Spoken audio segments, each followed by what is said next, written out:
We have all had thoughts about what we would do in a zombie apocalypse, many of which focus on our own survival. But what if you found an abandoned baby? How many of us would take the responsibility of looking after such a fragile life? How many of us would just leave? In this gripping audio drama, we follow the story of a man who struggles to keep his humanity while raising a baby in this world wrought with chaos, bringing back the one thing this lawless civilization needs most: hope. Mudwalker Productions presents Raising Hope, an audio drama that will keep you asking, what's next? Raising Hope is a self-produced bi-weekly audio drama. Ask not what you should do to survive. Ask how do I live? Available now wherever you get your podcasts.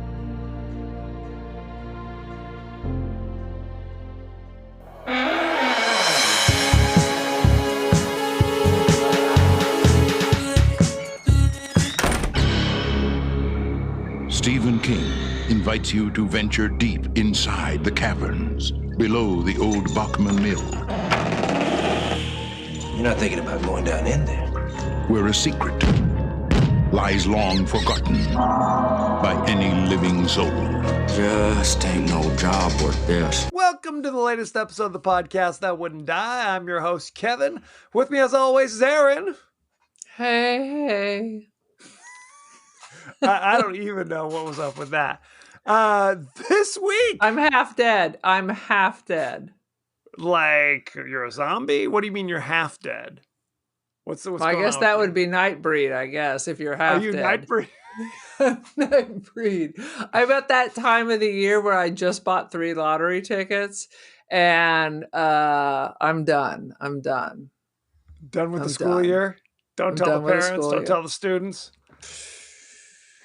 I'm more done than them. They're actually working quietly and I'm just like, You're a zombo. You're totally I'm up zo- there. You're like, I'm it's like that movie Awakenings. That's where you are. You're in the corner, just kind of in your chair. staring where into is it? Where's the Il Dopa? Because you're gonna have to put it directly into my heart. You do need the Il Dopa. I don't know. That's not what it was called. It wasn't called Il Dopa.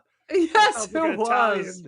Italian movie Ciao. about drug I Due use Il il Dopa. dopo, por favore. That's It's correct. like called El Dopo. It's something like that. It's something. Anyway, hang on.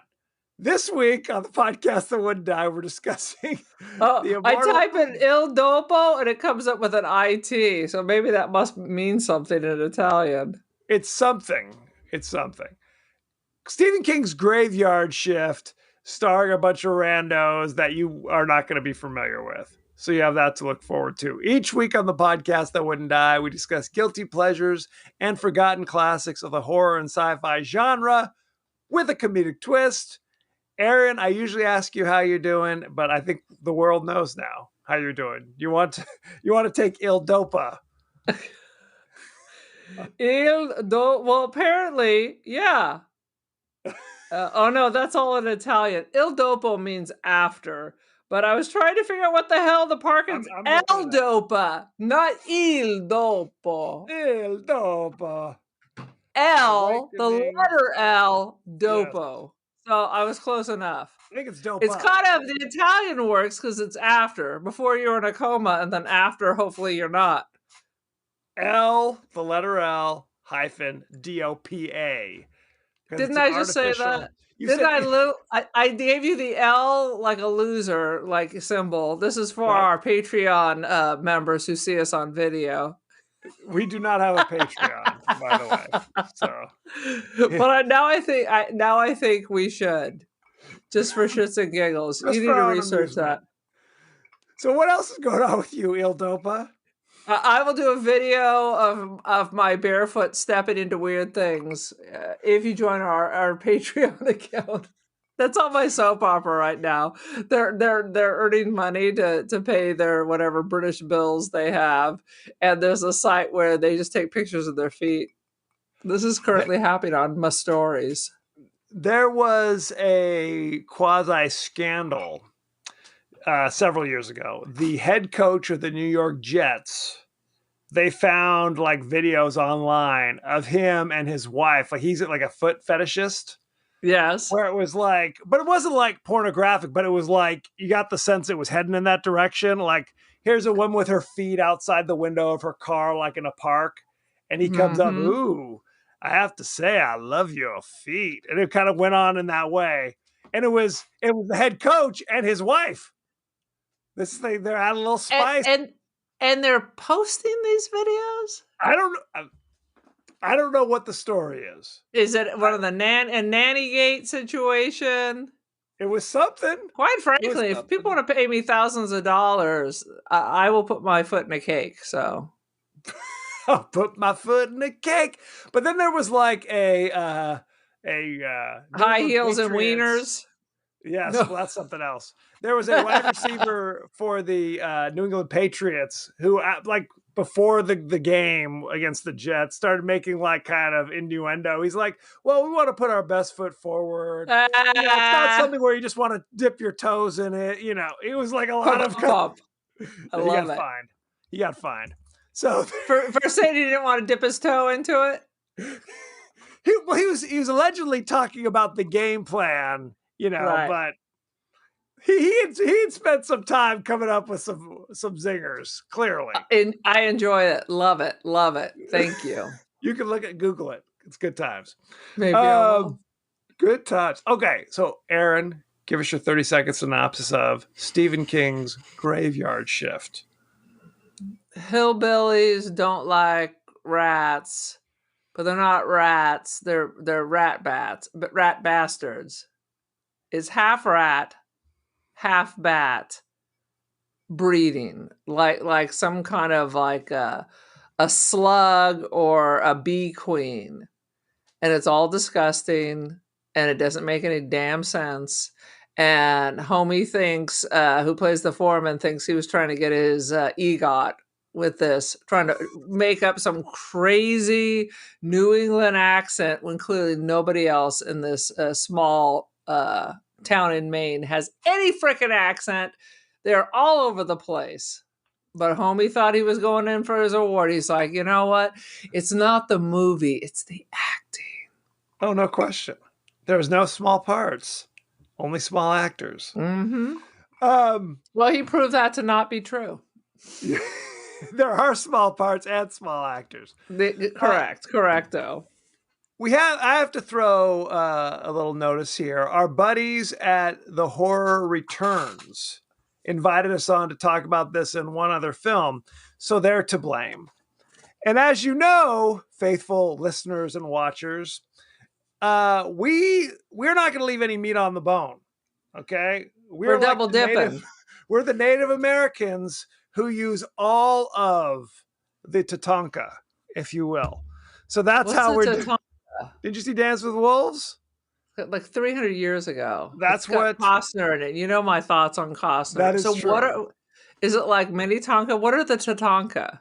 The native people are they Tatankas?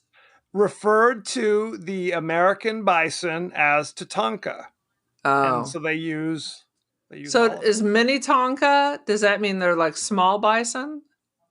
It means you should purify yourselves in the waters of Lake Minnetonka, I think is what you're saying. I have no idea what you're saying. What are you, like an encyclopedia of Kevin Costner movies? Tell me more about Waterworld and what that means to our global environment today. I quoted Purple Rain just then. Prince says that's Apollonia. You need to purify yourselves in the waters of Lake Minnetonka because Prince was Minnesota's favorite son, as we all know. True. So we hear. Good times. So now you had never even heard of this movie. Is that correct? I somehow I don't remember it being a movie. I did read the book. The novella from the Night Shift collection by Stephen King. I'm just telling you, you can get away with a lot more in a book than you can in a film. Because your mind will, as long as it kind of makes sense, your mind will make it work. You know, in your mind, the rats look like rats and it's all plausible. But when you see all kinds of weird nonsense and I'm murdering rats for no apparent reason and I'm crazy and talking to myself, it's not going down so well. I mean, that's sad but true. I mean, you're allowed to mute your microphone when you're suffering from the emphysema, by the way. It's Just only half FYI. empha. It's a covazema. It's like what I call it. There might be a rat in there. I can't see. Let me see what I hack up. If you see me start pulling like a tail out or a hair, I guess that's the ring. That's the ring. That was a yucky scene. That was very yucky. Did not appreciate that. But the Night Shift collection, in my mind, is notorious because each story was probably like 7 to 10 pages. Honestly, they were short stories. But it was fun. It was a fun read. Yes. I mean, some were definitely better than others, but I whipped through the whole thing. I enjoyed it. Quick time, no question. But I think Hollywood took that and started pulling short stories out of that to make the acorn from which the mighty oak of their movies would grow. And there were no mighty oaks. I mean, that was like what Children of the Corn came from the Night Shift collection. Like we said, the Graveyard Shift, but also the immortal classic, The Lawnmower Man, came from there. Out of all these things, that's what they came up with. And they're not even the better stories, although Children of the Corn was a good little story. It was how they F that up. And the movie is not horrible. The first movie is pretty good. We're putting it on the list. It's been 10,000 years since I saw it. Maybe we need to put it on the list. Put it on the list. But what's weird is I swear they made 6 or 7 sequels of the Children of the Corn movie. Because every high school boy wants to go see it. Hey, Malachi. They're the people who then went on and named their kids Malachi. Absolutely. It's a very popular name, as I'm sure it's a very popular name for certain disenfranchised youth from the late 80s. That is true. Now, speaking for myself, when the movie came out for Graveyard Shift, which is the movie we're talking about. Is that what we're talking about? I went and saw it not knowing anything about this movie. I mean, because the title is kind of cool sounding. Graveyard Shift. Are there zombies? Is there a vampire? Who knows what's happening in this? I'll tell you right now, you work a graveyard shift, you are the zombie. I had to do that for a couple of years. Sad but true. What are you drinking, by the way? This is scotch? Water. I'm sure scotch. Could be. Well, bourbon. Am I 108? Could be. An old fashioned. So walking in there, you're kind of like, it's Stephen King. It's got a spooky title. Because I don't think I had read Night Shift at that point. Because this is like I was just going to ask you that if you had read the book yet. Later, I went and read it, but not at this point. So you walk in there, and when you discover, oh, it's rats, kind of a letdown. Let's be honest. Oh, it's a rat movie. Not what I was in the mood for. No one's in a mood for that, unless it's Ben. Ben, the two of us. We look no more. That's a good song. We both found what we were looking for. I can't quite hit the high notes. That's a good one. But and of course, there is a scene where they also give a nod to Baby Jane. And in the background, there's some jackass with the book, Ben. Yes, absolutely. No question. Frankly, we need to add the original Willard to our mix here as well. I saw the remake with Crispin Glover. Yeah, it was pretty stank. And I love a little Crispin Glover. I do too. I don't think he's really fully utilized in Hollywood. I mean, I don't know what it is. He must be a pain in the ass because there's plenty of assholes who produce garbage who just keep on working. That's all I can come up with. Well, and he could be kind of an off-brand Nicolas Cage. If that's, I mean, he could have cultivated that kind of, I'm a weirdo in the movies, given weird performances, and we would appreciate that. But I think he is kind of difficult. Like he considers himself kind of a superior thespian, which makes it difficult, I guess. You got that from his performance in Willard, or from his exactly in his performance? I mean, Sean Penn has to be a total pain in the ass, and he's still rocking out prestige pieces.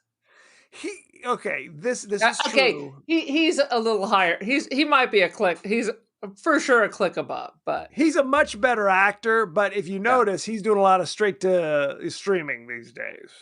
Let's be honest. I think that's how you control. I mean, this is the thing. If you got the clout, you can produce whatever the you want. You don't need to wait around for someone to come to you. And I think that's going to be, this is how I solve racism in Hollywood. Okay. It really comes down to, if you really want it, sometimes you just got to create it yourself. Nicolas and even Cage if it's streaming, Bangkok Dangerous. I don't even know what that is. That sounds like you're talking gibberish. It might as well. But you know what I'm saying? You know, you put it out there, you create it, you put it out there, and if it gets traction, then it's going to get recognized. Someone's going to pick it up and distribute it. Well, somebody's got to write the check, though, to make the movie. I mean, sometimes you got to do a GoFundMe or whatever. But I mean, do you remember in the innocent time of the early 2000s where it was all about independent films? And Absolutely. I'm only watching independent films now. You know, I never said that. Shut your mouth. I've given up on Hollywood blockbusters. It's just a rehash, and it still is.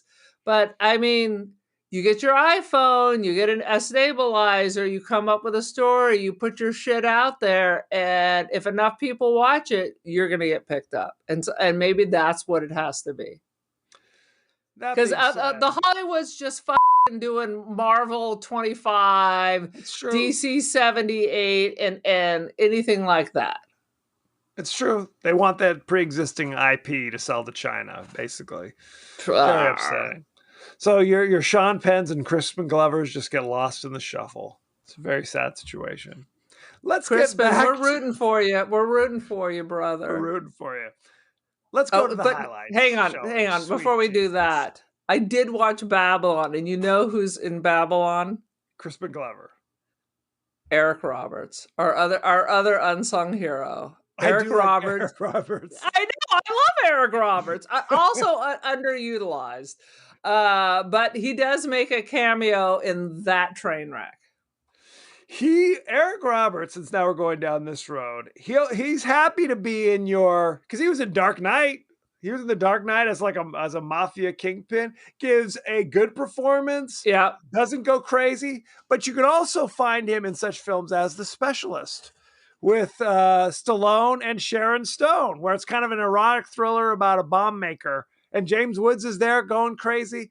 If you haven't seen The Specialist. I have not. I thought that was the one with the French guy, but that's The Professional. That's The Professional. Leon the Professional. Check out The Specialist. It is a glorious train wreck.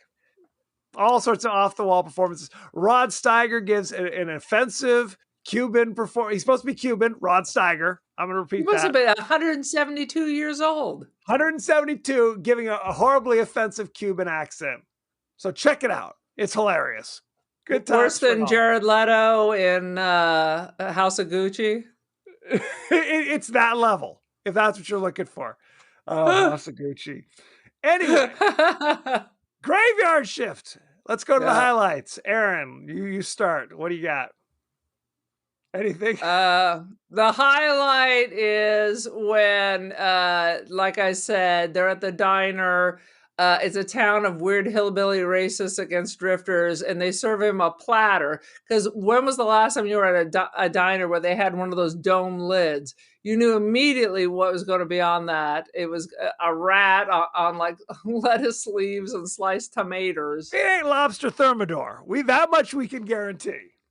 And the fact is, ye old drifter just kind of looked at it and picked it up and just moved it to the next table. Well, this is an action. Is this an action film? It's just horror. Why? At one point would you fight these toothless wonders? At what point would you not take that rat and just shove it up his ass? Well, it was very bizarre. The drifter drifts into town, walks into the diner. As one does. As one does. He drifts. And literally goes to the bulletin board looking for a job. And within 5 seconds, 3 random townies are messing with him. For what reason? He's been there 5 minutes. Maybe he's just using the bathroom. Right? I think we learned there's only 2 women in this town. So already there's a problem. There's a problem. And there's only two businesses in town, evidently. There's the diner and there's the textile mill where everybody else who doesn't work at the diner works at. So good And by time. textile mill, even when they were showing us the working mill, the room was probably 25 feet by 10 feet. So I find it hard to believe. And it appeared to be one person working it. So I'm not sure how this is employing the whole town. Okay, so there are levels there are multiple levels to the textile mill. There's the top, like the loom, I guess. What am I, a textile expert? Or there's like a bunch of dudes moving looms around and shit. Then there's a dude down below who's got the picker, I guess is what they called it. He would dump in kind of the raw cotton, wool, whatever some kind of fabric. Some kind of fabric. Dump is it a cotton gin? Is it it's the cotton gin. Absolutely. We're very up on agriculture here. Clearly. We're pretty sure it was in fact cotton. I think so. I have no. I mean, it could have been a woolen mill. It could have been silk, right? Could have been a silk. Maybe it was silkworms. Maybe it wasn't a rat bat. Maybe it was a giant silkworm. Maybe you just dump the silkworms into the grinder and that's how silk comes out. Is that how it works? I'm not sure. That's exactly it. 100%. Now, do you know why this movie's called Graveyard Shift? Because they force all their employees to work only at night because it's a town of vampires? Because it's a town of vampires. No, well, kind of. It's the graveyard shift because for this textile mill, working on the machines is so hot. It's like 100 degrees working on the thing that they can only work at night to kind of like the cool of the evening will cool down the machines, I guess. Can you open a window? No windows down in the picking room where you're by yourself. And in the 90s, we didn't have air conditioning? Not invented yet. Not invented in Maine. In Maine! Absolutely. So we haven't even talked about that. So that the foreman of the mill, again, not the owner, the foreman of the mill who drives like a fancy car. How much are they paying the foreman is what I want to know. I mean, clearly $1 million. Some old bullshit Trans Am or something. What was it? I thought it was like a kind of a 60s kind of like a Chevy Chevelle. But it was like I'm just saying car names now. Yeah, I don't know what any of those words mean. But it was like a nice, like old fashioned kind of car, kind of like what you'd see in like Grease or something. Grease 2. Oh, so like from the 50s? Did it have fins? I think it had fins. I think it had fins. Was it Grease Lightning? Did it fly down from the sky? Absolutely, it was Grease Lightning. Grease Lightning. So he is evil, clearly. And there's a thing where it's like, I guess underneath at the level below the picking machine, there's just storage. And it's packed full of just random crap from way back when. And I guess the building inspectors or whatever, OSHA, is like, I'm going to have to shut you down. Because this is a fire hazard. It's a freak show down here. And he slips him a couple hundies, and the guy's like, okay, well, just get it taken care of at your leisure then, I guess. I thought he gave him a time, like, what about till the weekend? Because he was like really cracking the whip on them taking care of it. I thought it was just an extended time. I think you're right. So basically, he is forcing certain members of the people who work at the textile mill, the foreman, to come in over the 4th of July weekend to work overnight, again, because it's a graveyard shift anyway, to clean out the storage. Am I remembering this correctly? Is that what the story is? Well, first, they were hired to kill the rats. And then all of a sudden it like morphed into this, we got to throw shit out. While killing rats. We're trying to clear this out, but at the same time, we have fire hoses to break up furniture, to spray on the wall, to flood the place more, so it's more of a disaster. It made no mother effing sense. Well, okay, so they were there using fire hoses to break up the crap and haul it away. Not to kill the rats. And actually, a dude down there says as much. Remember, he's like, and then he gets not fired. Here for this. And he gets frickin' for even mentioning it. He's like, are we supposed to be killing these rats? you're terminate. I'm doing the crazy guy's accent. What did you say? What did you say? Oh, is he Australian? You're fired. You're fired. Now, I don't know. I can't even do it. The craziest Maine accent. I can't even do a crazy Maine accent. Graveyard shift. You're working now the you're graveyard. Just walking. Now you're just walking. You are working the graveyard shift. He fires that dude. Get your walking papers. I don't know. For no apparent reason. Right. I thought you needed dudes to work. You can't. Dude says one thing. He doesn't say F this, let's unionize. He just says, are we supposed to kill the rats? You're fired.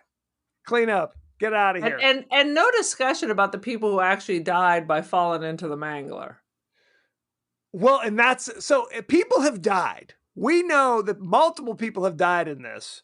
And it seems like people know that it's a death trap.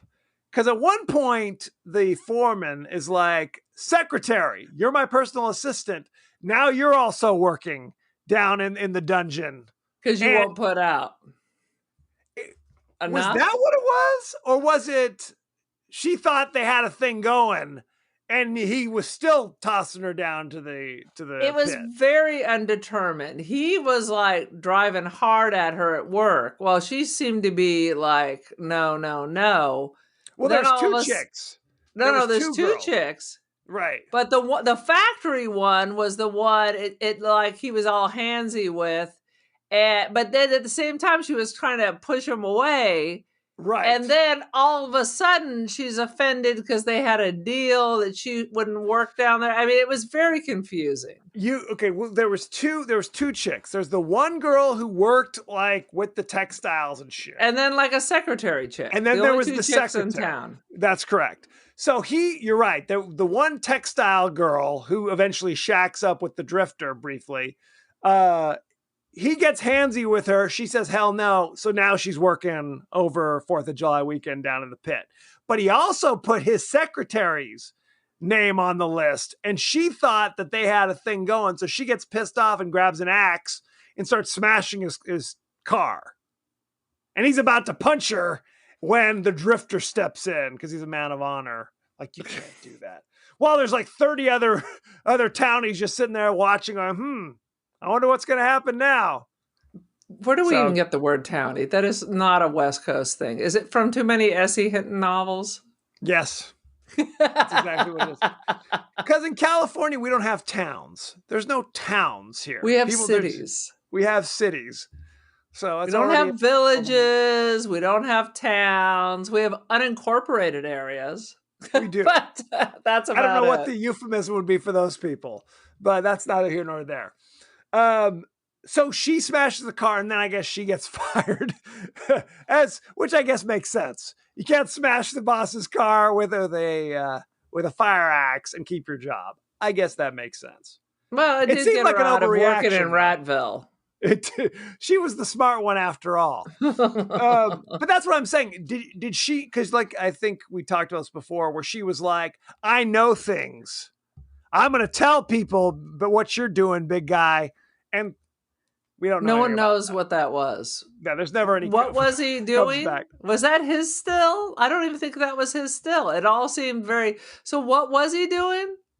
Just effing around? Effing around? What was he? What was the big mystery?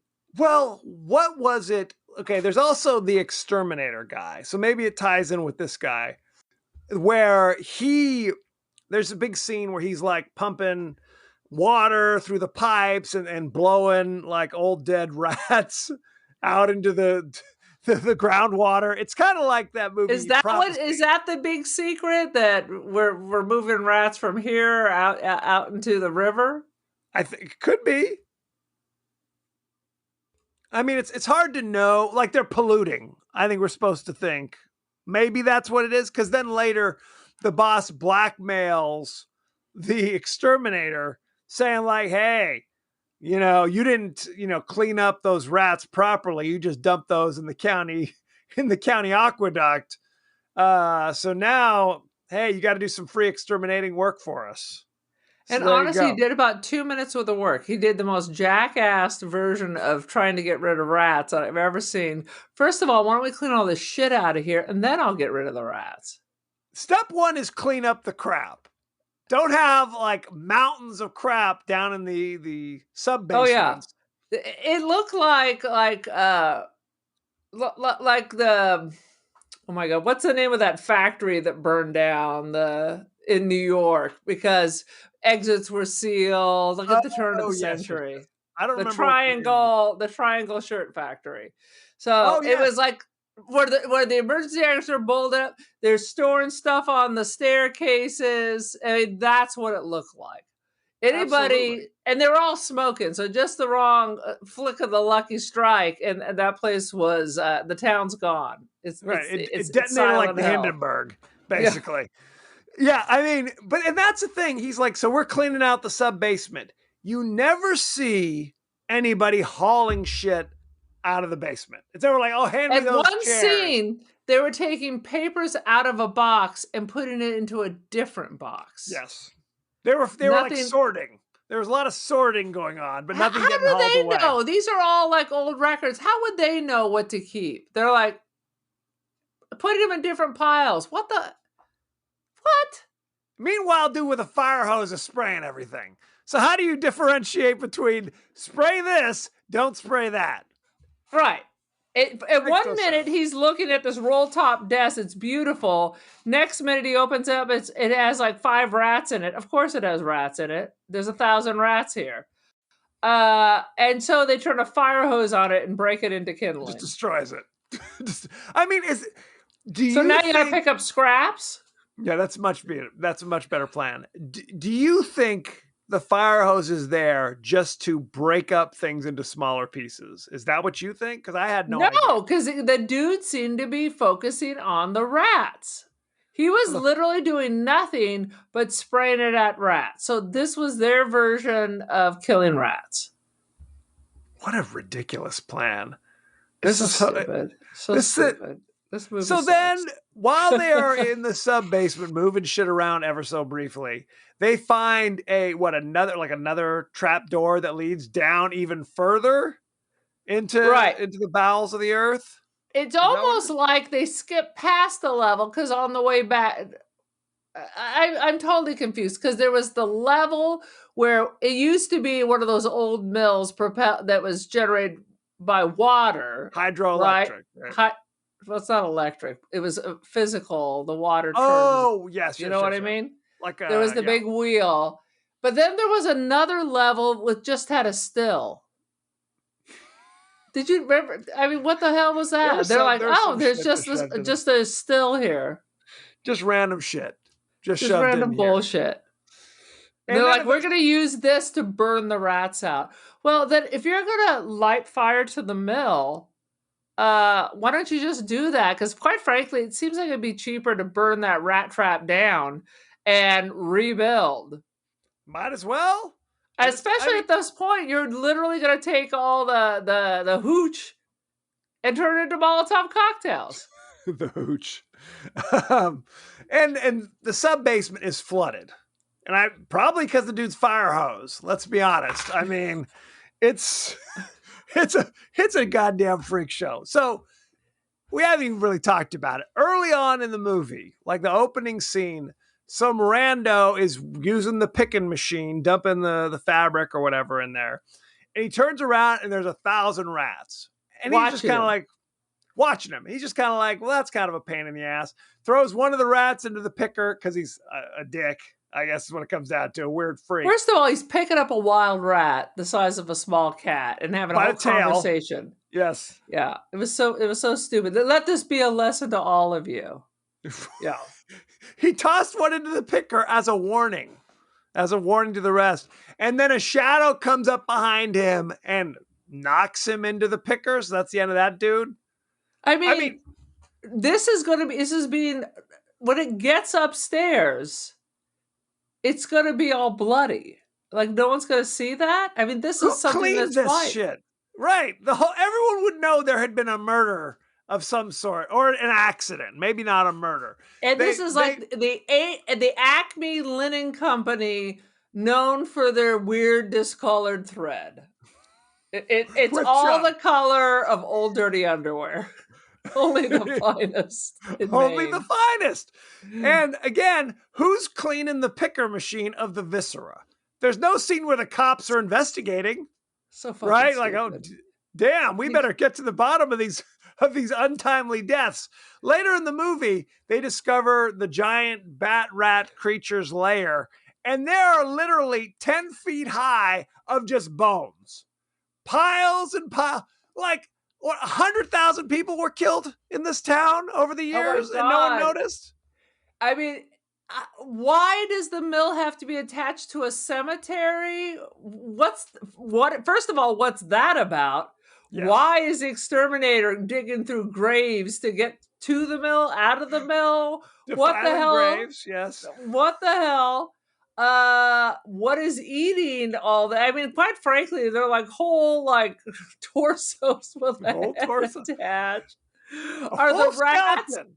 A Full full skeleton. Are like the rats went in there. eating from the cemetery? They walk around at night, popping over crypts and coffins and nibbling, or Why was not? this like New York City? And now all that's left is the 4 people with 3 teeth amongst them working at the diner in this mill. That This is correct. all that's left after The Walking Dead. That is correct. That is it. No, there's no investigation. Even when the one dude escapes, okay, and I guess he stabs the creature and puts it in the picker. He escapes. There's never any like, well, we've got some job openings because 15 people are all dead. Our entire workforce has been murdered from the creature below. Who knows? You They all think that would have jumped in the made national? picker? You would have think that would have made national news. My other Yes. concern is I am so confused by the foreman. The point where he just literally goes crazy and starts doing the literal opposite of what he wanted to do, and then murders the girl at the end, where he's just Yes. a berserker now. Once again, he's crossed over to the night breed, and That's now correct. he's just randomly running around killing people. Por qué? So in the sub basement, one of the dudes falls in a pit and is eaten by a creature down there. And everybody goes, "Oh shit," and scatters, but of course there's no way up. The stairs broke. The We stairs broke. learn later. Hang on. We Yes. learn later it's a giant rat bat. So is Yes. rat bat, because that's the only creature besides just normal rats. So it's Yes. also aquatic, and with Yes. its giant wings, is swimming around in a basement. That is correct. Okay. That is Just painting correct. a picture. Painting a picture. So the dude, they find a hand in the sub basement, and the big dude goes, "Oh damn!" and runs for the stairs, and the stairs just decompose, like just in a puff of It was dust, balsam. Like I built it with balsam wood. balsa wood, and he smashes through that into the ground, into a further recess where he is killed by the aquatic rat bat. At that point, everybody scatters. I would have said, I'm still going to try to climb out because it's not like it's 30 feet up, right? I'm still going to try to climb out that door that is right frickin' there. I know it's right there. The rat bat is down in a hole over here. I'm still trying to climb out. They do not do that. They run in all directions. And the foreman, as you mentioned, now decides, you know who's really to blame? Not the creature in the swamp, but the drifter. And, I'm mad at him. and the girl who won't sleep with me. And they are to blame. Now, thankfully, the one dude is like, "You're crazy. Why are you talking about them?"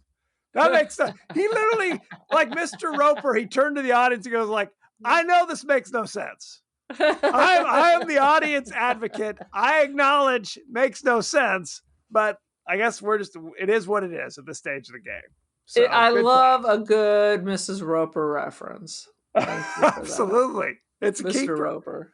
All of a sudden, Any I'm of the like, Ropers. I know what I'm going to be for Halloween this year. It all Are you came good? to me. Audra Lindley, is that her name? Mrs. Roper?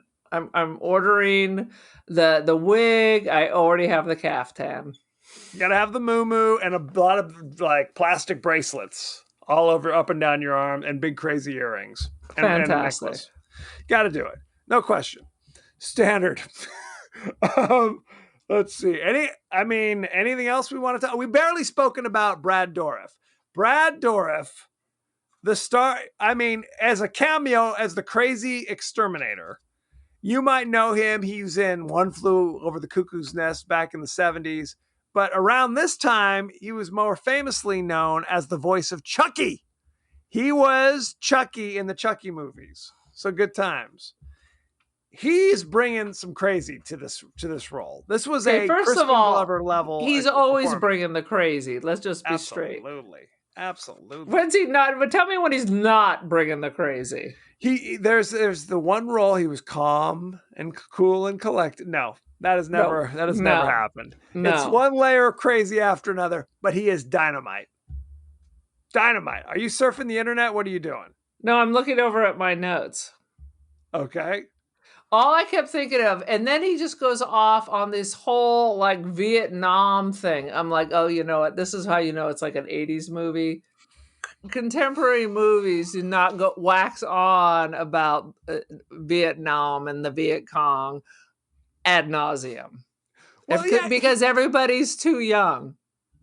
There was a lot in the 80s. Everybody was a Vietnam vet.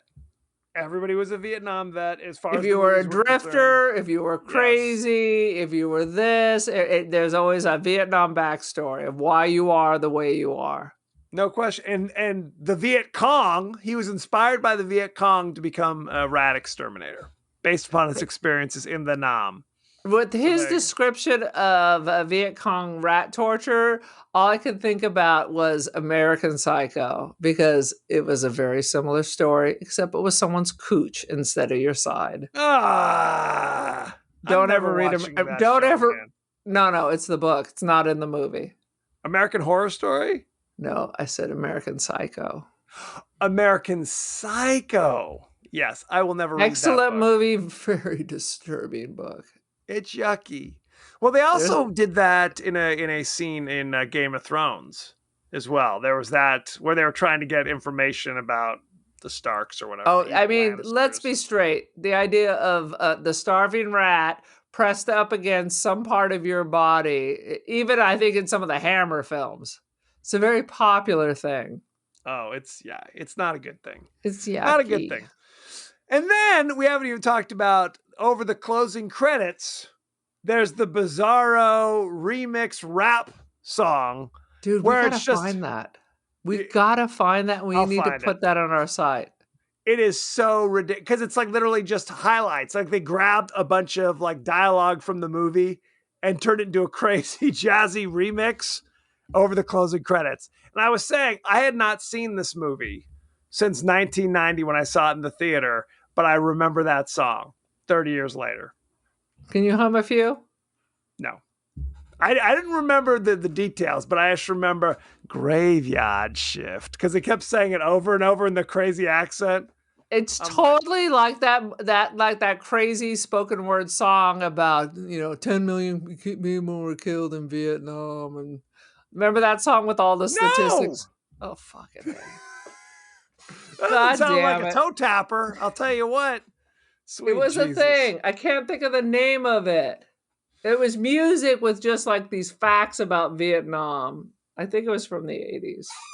Sounds lovely. Any last thoughts and feelings? I'm going to Google this. Do not Google anything. It's not good pod to be Googling things while people are sitting there watching or worse, listening from the confines of their car. Well, I can't do it Il Dopo. You just talk for a little bit while I find that crazy song. You are Il Dopa, first of all. Sweet Jesus. I will talk about that there was a surprising death that I couldn't believe. Now, you had the scary foreman who psychotically... They even save him. He falls down in an avalanche of bones, and the drifter and his girlfriend go, like, pull him out of the bones, kind of rub the dust out of his eye. Are you okay? And he immediately goes into a psychotic rage and tries to murder them. Well, he does murder one of them. And it ends with him turning around and stabbing the girl. And finally the Drifter he doesn't. Like the foreman gets tired of fighting them, and then he goes down the hall to go fight the Rat Bat. The Drifter's like, looks down at his girlfriend and goes, well, I guess she's dead. I'm out of here. Looks dead enough. Peace. Peace in the Middle East. Peace in the Middle East. So did you find what you were looking for, or did you give up the No, chase? you can't just Google songs about Vietnam. There's a surprising number of songs about Vietnam. I mean, you can, but you won't find what you're looking. You have to refine your search. But I still haven't found that What song I'm looking for. That's all I'm looking. Okay, let's go behind the scenes, shall we? Oh, please tell me more. This movie was filmed in the village of Harmony, Maine, at the Bartlett Yarns Inc., the oldest woolen yarn mill in the United States. Oh, so what is wool? Not cotton. There you go. And they named the mill in the movie the Bachman Mill, which, as we all know, was Richard Bachman was a pseudonym of Stephen King when he wrote like The Running Man. All right, let's just be straight. I was alive at that time, and Stephen King wanted to write books that weren't just horror. So the Bachman books came out and laid there like a dead trout. And Well, then it goes back even further than that. Well, all of a sudden, the book started having the sticker that said, this is, in fact, a Stephen King novel. Right. Well, yes. For years, critics were like, Stephen King could print his laundry list and sell 1 million copies. Yeah, And Stephen King was King, like- not Richard Bachman. He said, screw you, I'll fix your wagon. So he wrote like 5 or 6 stories under the pseudonym Richard Bachman. And guess what? They did not Nobody do very gave a well. shit. They did not do very well. Yeah. Eventually, they released all the books as like a big compendium or whatever, a big thick book, just titled Stephen King's The Bachman Books. And Running Man was one of those books. There's a few, and I actually enjoyed them quite a bit. There was like Rage, Apt Pupil, I think was another one. No, Apt Pupil was in different seasons. Oh, I'm mixing that up. You're right. Yeah. It was different seasons was when he was like, I don't just want to write horror. I will write Shawshank Redemption. I'll write The Body. Rita Stand By Me. Hayworth and the Shawshank Redemption. Yes. Uh, Good times. Let's see. Tom Savini was attached to direct this film in the late 80s, but pulled out due to lack of studio interest. That should have been the signal, right? and lack of his interest, clearly. Yep. The girlfriend. And he's done some stinkers, quite frankly. Oh, no question. I mean, if he's back, if they're like, no thanks, Tom, that should tell you something. Mm-hmm. Wisconski, who is the girlfriend, mentioned she's from Castle Rock, which of course all the Stephen King people know. That's a famous Stephen King city. Mm-hmm. So there you go. The producers were afraid that the rats would not be terrifying enough. So the talents of top voiceover artists were added to the soundtrack to make them sound scary. Because they don't make sounds. Unless, I guess, if you step on them. They're like rabbits. They don't make sounds. You kick them a little bit. Absolutely. Squeeze You hear the them. little scratchy. But it's not beep, beep, beep, beep, beep, beep, beep, beep, beep, Maybe beep, they beep. do. No, I had a pet rat. Let me see. Stephen King heavily disliked this film and named it one of his least favorite adaptations, calling it a quick exploitation picture. 100%. But I like that he said that, but not about Lawnmower Man. Well, they called it Stephen King's The Lawnmower Man, and he sued them and made them take his name off. Hell yeah. There's nothing to do with anything. Nothing at all. It was totally just like, we've got this ridiculous virtual reality story. Let's just take this name of unrelated Stephen King novella, slap it on there, and you're good to go. Such ridiculousness. Horrible. Mm-hmm. The first cut of this movie got an X rating due to all the violence and gore and had to be cut down for an R rating. The actress Kelly Wolf, who plays Jane Wisconski in the film, said originally there was a nude shower scene. Oh my God. Which showed her breasts, but the scene was deleted, along with more scenes focusing on the love story between Jane and John. So we just kind of assumed that they were boyfriend and girlfriend just because they were kind of polite to each It's other so on stupid. occasion. It was just a train wreck. It's just a train wreck. Just a horrible train wreck. Let's see. I think that's about it. Should we talk about the cast and crew? Shall we? You got something to say? I got many things to say. The director was Ralph Singleton. You know him from such things as 75 episodes of Cagney and Lacey. He was the production manager. Oh, I thought he was the director at Cagney and Lacey. No, He was like production half manager. a gopher. He would get the coffee. I don't know A what production people do. manager does more than that, but he's not the writer. He's not the director. Production manager for Murder at 1600, that Wesley Snipes movie that no one remembers. Production manager of Last Man Standing, which was the Bruce Willis action film that people don't really remember. And of course, director, producer for The Graveyard Shift. Good times. And what did he do after this? What's the next film he directed after this? I mean, I could look it up. Would you like me to I look think it you up? should. I just want to know, was this the career ender? Well, let's see. Unit production manager in 2008 of Trailer Park of Terror. You know it, don't you? Let me see if I can find specifically. Here we go. Oh, he only directed 2 things. Mm-hmm. He got this award, the Stink Stank Stunk Award. He directed 2 episodes of Cagney and Lacey and The Graveyard Shift. Oh, no. And that's it. There you go. They must have been. I actually used to enjoy the old Cagney and Lacey back in the day. So clearly it must have been the 2 worst episodes. The screenplay was written by John Esposito, loosely based upon a story by Stephen King. He, as a writer, he has done, let's see what we got here. He wrote some episodes, 5 episodes of the Creepshow TV series. I didn't even know it was a TV show. Yep, he's written a lot of TV. Teen Titans, 2 episode, the cartoon series. Let's see, R.L. Stein's The Haunting Hour. He wrote 2 episodes. He wrote 10 episodes of The Walking Dead webisodes. So it's getting worse. It's getting worse. This is more and more of a dumpster fire. Let's talk about the cast, shall we? Shall we?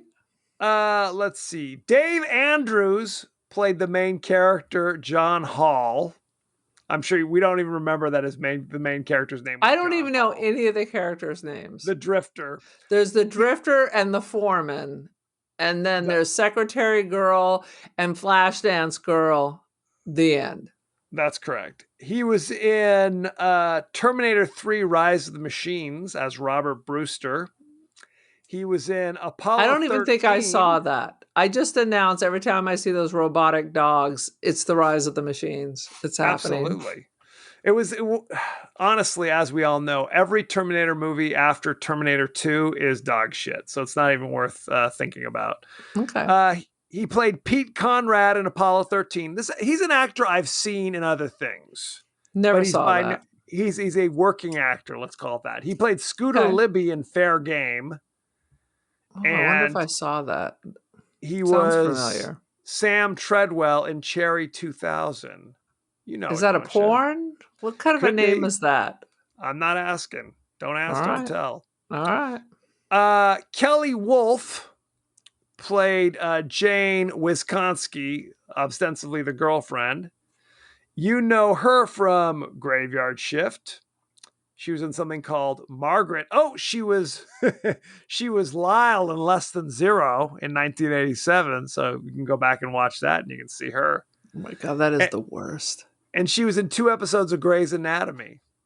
Never saw an episode of Grey's Anatomy. Refused. Becky loves it. My wife loves Of course. Yeah, so does your mother. it. A lot of people do. A lot of ladies. Stephen Mocht played Warwick, the foreman. Yes. I swear I've seen him 1,000 things, but when I went to look him up, I was like, huh. He was the father, Del, Sean's dad in the Monster Squad. Never saw that. He was in Amityville 1992. It's About Time, a straight-to-video It's movie. about time. It's about space. It's about Something. He was in Trancers 4, Jack of Swords. Trancers. That's Full Moon Entertainment, isn't That it? is absolutely Full Moon. I always mixed him up with a guy named David Hess, who was one of the villains in the Swamp Thing and one of the villains from The Last House on the Left. They look kind of similar, but are not the same person. Maybe I'm thinking of the same thing. Yeah, Could be. Andrew Divoff played Danson. He's been in a ton of stuff. He was the guy who was crying in the sub-basement. Leave me alone. I don't want to go. He was, people talked about this. He famously was the villain, the Djinn in Wishmaster, those Wishmaster horror movies that people love. never saw Wishmaster. Yeah, I had movies. no idea what the hell they were talking about when we were on the other podcast about that. So he's the monster in that movie. He was one of the evil Russians in Air Force One trying to kill Harrison Ford. He was in another 48 Hours as Cherry Gans, one of the bad guys in that. And he was Luis Cali in Toy Soldiers in 1991. That's where the kids of the prep school have to fight off the terrorists.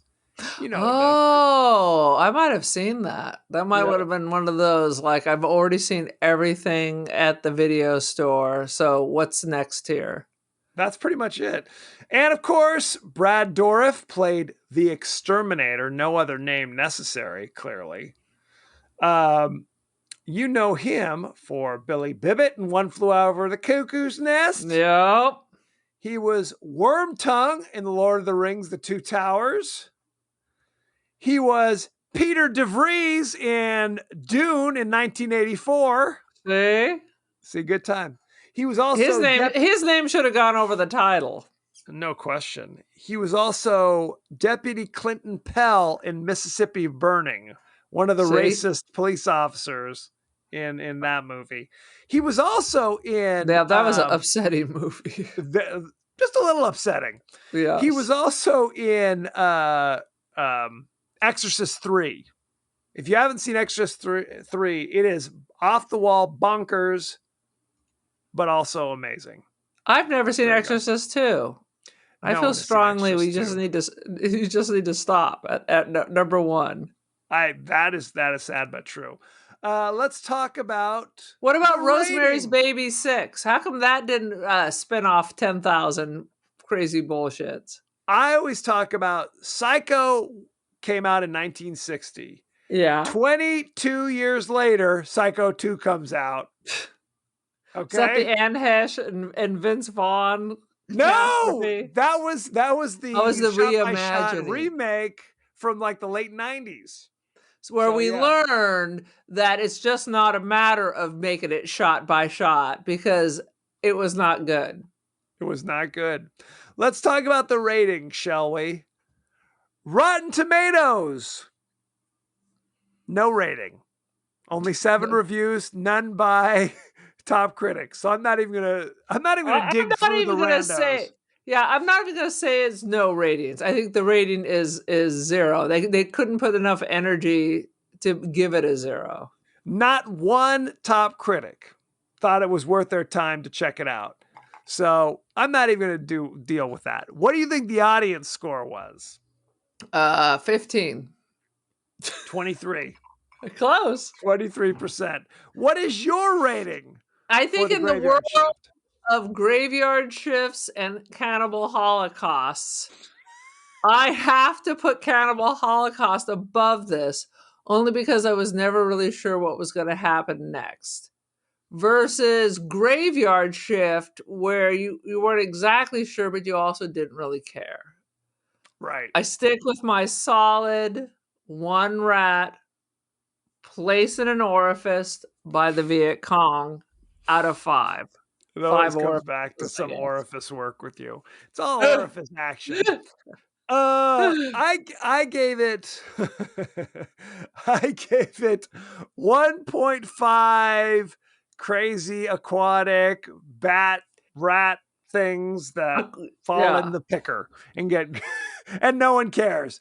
Yeah, I mean that was kind of my attitude. It was a thoroughly forgettable movie where you're just like, I just don't really care. It I makes no don't. sense, and I don't care, and it's not weird enough to be funny. Although Right. we needed more aquatic bat rat. That literally sounds like something from Hanna-Barbera from like the early 80s. Absolutely. No It's question. aquatic bat rat and his wacky friends traveling in El Camino, solving Not an El crime, Camino. making friends. Not an El Camino. Could be. Well, and I guess this was kind of true to the story, where in the story it was kind of a bat rat kind of thing, but it never is like flying over the countryside grabbing somebody. It's just kind of slithering around, and every now and again a wing comes and grabs somebody, like from the freaks from Beastmaster. You don't even remember that movie. I But wasn't seeing that bullshit. oh, it was a classic. So yeah, I would say not even waste your time.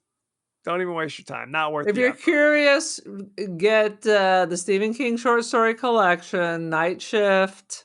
That's enough. That's all you enough. need. That's all I need to know. So You're never gonna get back those 2 hours. Oh You no! will not. Don't even wrap it up because I have an update.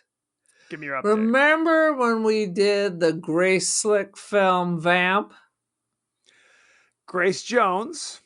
Not Grace Slick. Jones. I knew it was one of the Graces. So literally, I've been buying a lot of concert tickets. So I'm always seeing who's out, who's about, who's touring. Grace Slick? Grace Slick is touring. But not Grace Jones. Not Grace Slick, Grace Jones. God damn it. Grace Jones is out and about. Unfortunately, the concert I saw was like in Berlin or something, but I'd be like, oh, I'd totally buy tickets to see Grace Jones just to see what you do. Just to see. I actually prefer Grace Slick if we're talking about music. Her work in Starship in the 80s, Chef's Kiss. My friend Julia, her mom used to go to AA with her back in the old days in the Bay Area. I believe it. Well, and she was kicked out of Jefferson Airplane. Excuse me. She's kicked out of Jefferson Airplane, Jefferson Starship, and Starship because of her drug issues. You know, it's bad when the 70s rock band, psychedelic, they're like, it's too, Grace. It's too much. It's too Dial much it even for down. us. Yeah. It's very upsetting. So thank you very much. Go to our page on Twitter. We're on Facebook. We're on Instagram. We're on TikTok. Look for our WTF videos while you're at it. Good times had by all. You can we are, oh Lord, we're on Apple Spodcasts. We're on Spotify. I think I'm having an aneurysm. It's a mini stroke. A series of mini strokes.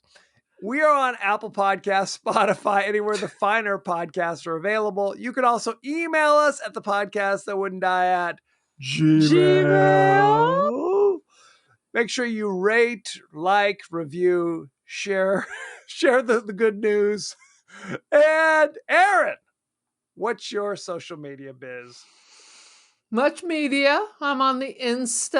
I am the Cult of Aaron. Join the cult. I am Don't Feed the Pigeon, and I am the somewhat monitor of the podcast that wouldn't die, Ticker Talker. I also have beautiful artwork for you to buy on Etsy and First Dibs. Aaron Doherty, check it out. Beautiful. I didn't even mention we're simultaneously on YouTube. So if you'd like to see us in all our splendor, you can go there or just listen to us on your phone. Listen to the podcast. It's the exact same show. Good times. Good times. Now I'm really curious about our algorithm. So if you are watching a bunch of our videos on YouTube, God willing, what is being suggested?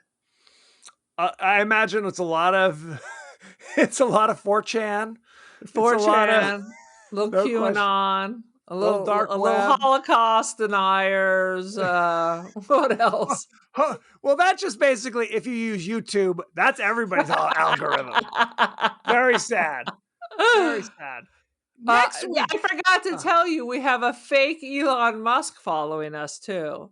I mean, Oh, I that's good. assume he's fake because he only had 100 followers, but I mean, Elon's not as popular as he used to be. So who's he to has say? not sent me a direct message. With usually the fake people always end up with send me a direct message, so it could be real. Could be real. Next week, we're discussing the Clive Barker extravaganza, Nightbreed. Good times. They don't breed at night, friends. Oh, sweet Jesus. So you can watch that. I think I watched it on Shudder. Where And I did you saw it watch on Nightbreed? Tubi, With the ads? of course, The way it was meant to Here. be seen. where Jesus Absol- wanted it. Absolutely. And there's a director's cut. There's the theatrical version. Who gives a damn? Flip a coin. The ending's You'll totally be- different depending on what you see, but in the end, it really doesn't matter one way In the or grand another. scheme of things, who cares, right? Who gives a? Send us your favorite scenes, favorite quotes, comments, and questions, and we may talk about it on this show. Good times. So, thank you very much, and be well. Bye, children.